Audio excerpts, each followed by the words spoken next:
Welcome to Fulver's Let's Play Bedrock, Episode 7. Today I have done a lot more work on the old base, along with a little bit of work on the new base. Overall, I spent quite a bit more time with the old one just because working on all of this can become quite tedious.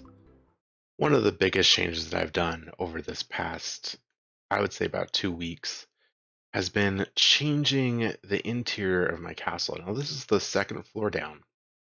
This was the original base where I had started my area, taken some caves and cleared out a little bit, took down some walls, just built an overall starter area. Here's the problem. I built this grid system for pathing. 3, 1, 3, 1, etc. My base entirely is based off of this grid. The problem is this did not line up. This was actually about 2 blocks over, and none of it lined up. This here was its own thing. It wasn't connected to the grid there. And then as I got farther up, you can see here, this is where I've changed it, moved it over a little bit. I have completely spent time moving all of this over just a small bit. See, this was lined up to the middle right there. And now it's over 2 blocks. The roof I hadn't done completely, but I have moved quite a bit of this over. Everything else from here all the way up is lined up to that grid. All of it. The entire castle is based off this grid. The entire pathway out here based off the grid. This entire village still on that same grid. So it was either I changed those like 4 rooms, or I entirely move the whole castle over, 2 blocks, which wasn't happening. Just wanted to show you guys real quick what I was talking about it not lining up. So this is where it was originally set up. You can see where it didn't actually line up here, and I had it disconnected. Stairs are the same way. This looks correct from here. Trees are here. Up there, it lines up perfectly. Overall, it looks nice. Bookcases, enchanting area, everything. It looks nice. Here is where the extra trick is. You see how that doesn't go? There's a lighting block, should be there. Another lighting block should be about there. They don't line up. Same thing up here. It doesn't actually line up. So I had set this up from here all the way up to back there. I had set this completely up so it doesn't line up at all. And through past couple days, past couple weeks, moreover, I have been slowly building and changing and just adjusting it to be a little bit more accurate and better fitting to what I want it to be. While I was doing all of that, and you can see there's like a giant mess.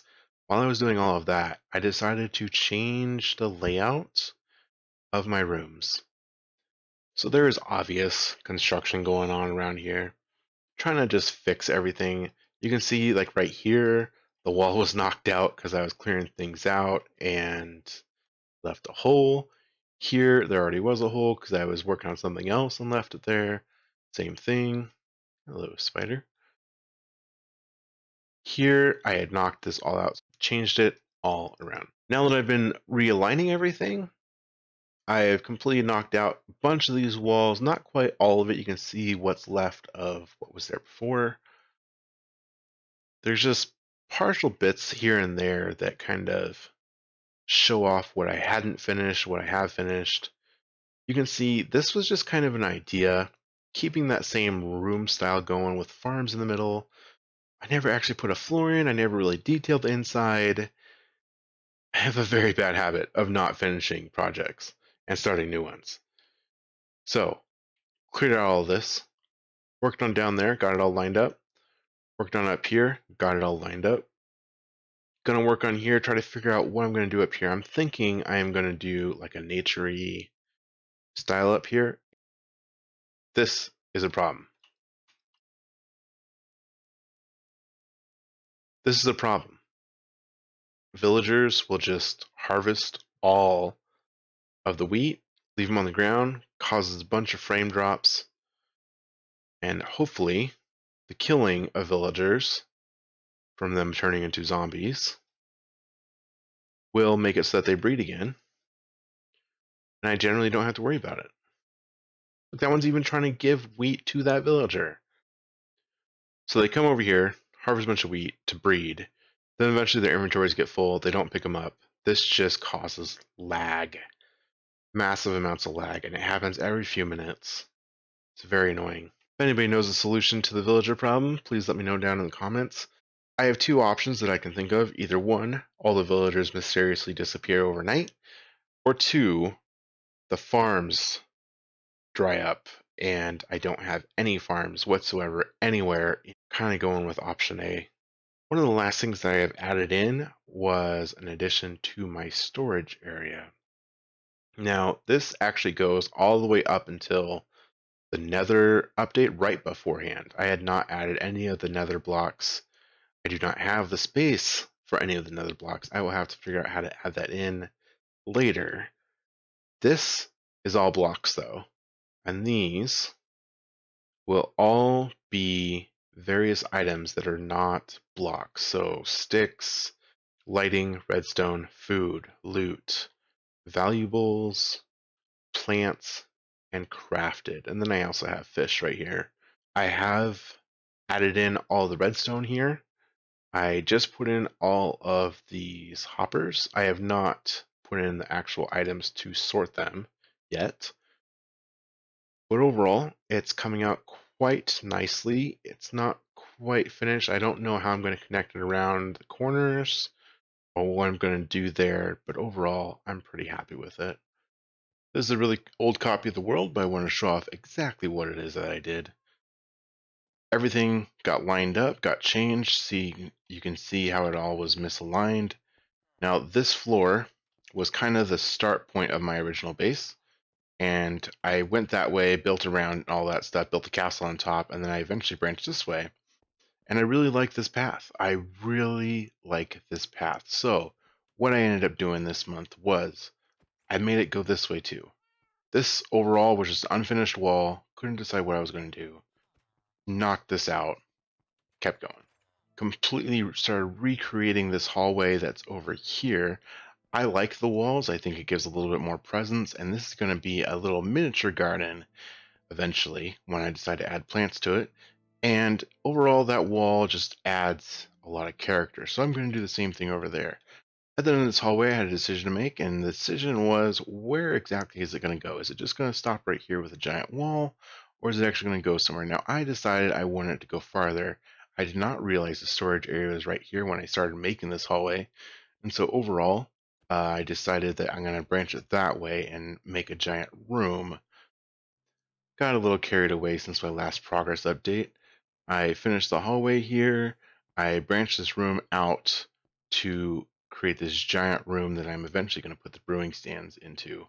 Now there's 15, I think, potion making stations. So what I'm going to do is do 4 each in each spot, 16 potion making areas, 1 for each potion plus 1 extra. I'm not sure if I'm going to do lava or water.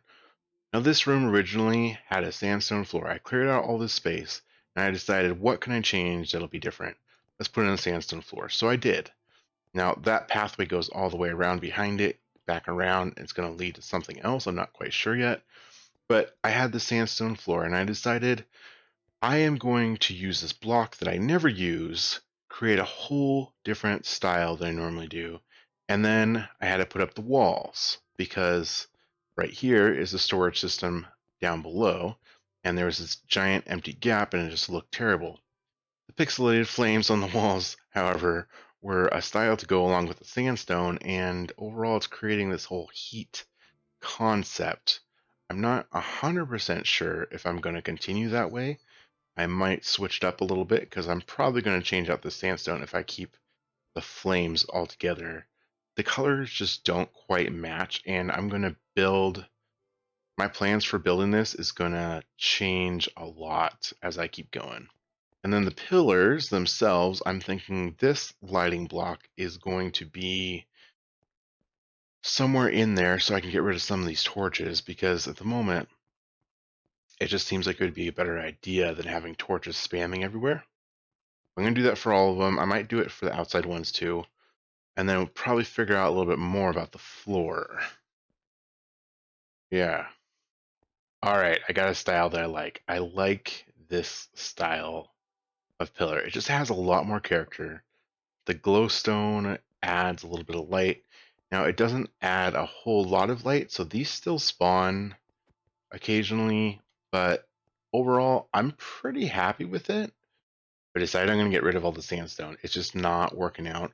I'm really falling in love with these fire-themed walls, and the sandstone blocks, the cut sandstone and the whatever those are called, they're just not quite leaning towards the style that I'm looking for. So we're going to change that. I'm going to do more of a fiery burnt theme, and maybe we'll continue that on like the room over or, uh, nearby, just so that it doesn't seem like it's just all of a sudden.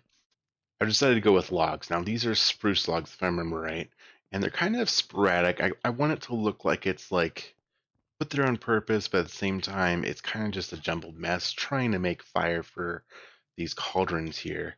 Now, I did put campfires underneath. That's why they're all smoking. I'm not all that fond of the smoke coming out of the cauldrons. I just think it's way, way, way, way too much smoke, and they go pretty high up. So I might actually get rid of the campfires.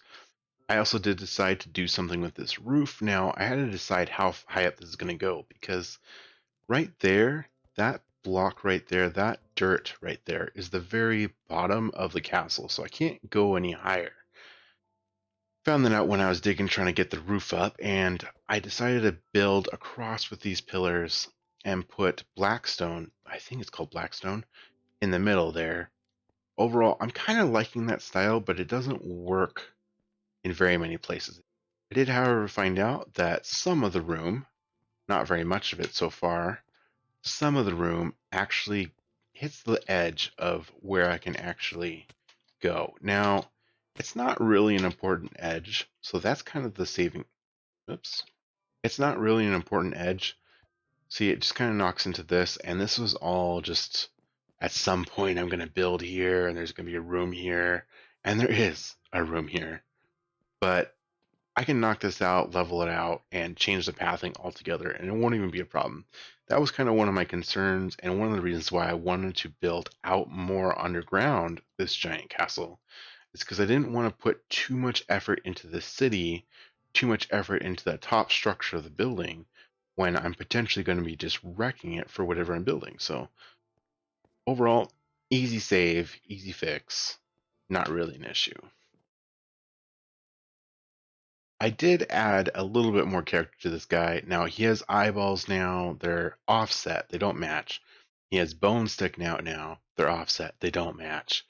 And he has these red tentacles. Now, the red tentacles, I forgot to put string underneath, and they're stretching out quite a bit. They were only like 1 or 2 blocks before, and they're growing just astronomically. I wasn't too fond of them before because they're a little bit bright compared to the other bits on the build, but I don't know. I'm kind of getting attached, and at the same time, I still hate them. So I might leave them. I might take them out. I'm not 100% sure.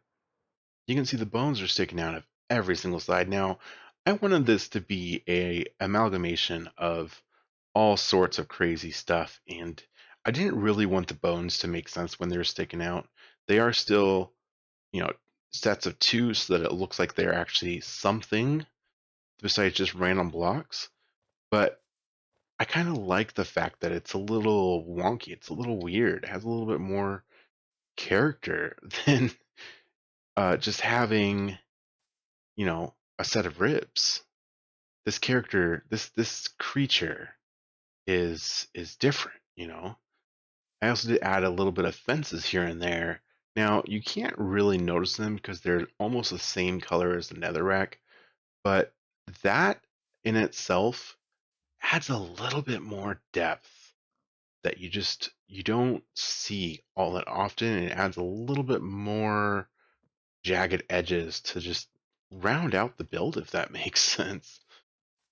Overall, I'm liking this dude. Look at him. He is beautiful. I did get a little bit more of the mounds done. Now, it's a very slow and time consuming and not a very enjoyable process, so I'm not going to get this done anytime soon, but I did finish that one, got that one done, and now I'm working on this blue one because I decided to change colors. Red was just driving me crazy. Let's switch to blue. I do have to still go around and do the underside of each mound because there are a few, like that one over there, where I've done the spreading out correctly and it just looks a lot better. You can see the difference in early on when I actually did the underside and had the spread go out where the grass is, and just the chaos that I grew from. Here's a different section. You can see where it just kind of starts adding a little bit more character of it spreading out. I do have to edge it just a little bit better in a lot of different spots, but the chaos just, it looks like this is literally just corrupting the ground as it goes. It's just a little bit of a process, so every episode I'm going to add a few more. You can see that the chaos is starting to rein in quite a bit, and you know what? It looks beautiful. One of the big problems that I've had these past few months has actually been lag. There have been a lot of bugs in Bedrock, a lot of them causing lag. I figured out quite a few of them. My most noticeable one is the wheat. However, there are other things that I know cause lag. The villagers being one, entities being another, mobs being another. I did have a lot of pets. Now, this is all of them that I have around the castle that I can find. A lot of them have died through falling from me building and they just fall right down. But I think, sadly, a lot of these cats and dogs will have to go too. Don't worry, I won't kill them. I will just move them out to a farm somewhere and let them live their lives, however short or long they might be. This is the last guy, the very last guy. I am so glad that I decided to move all my pets over to this farm. At least now they can live a nice, happy life full of food. Just a friendly reminder out there to pay attention to the amount of entities around your base, the villagers, pets, items, everything like that. It seems to make a huge difference. That'll be it for today's video, guys. I hope that some of these builds have inspired you. I will continue creating, and I hope you all have a wonderful week.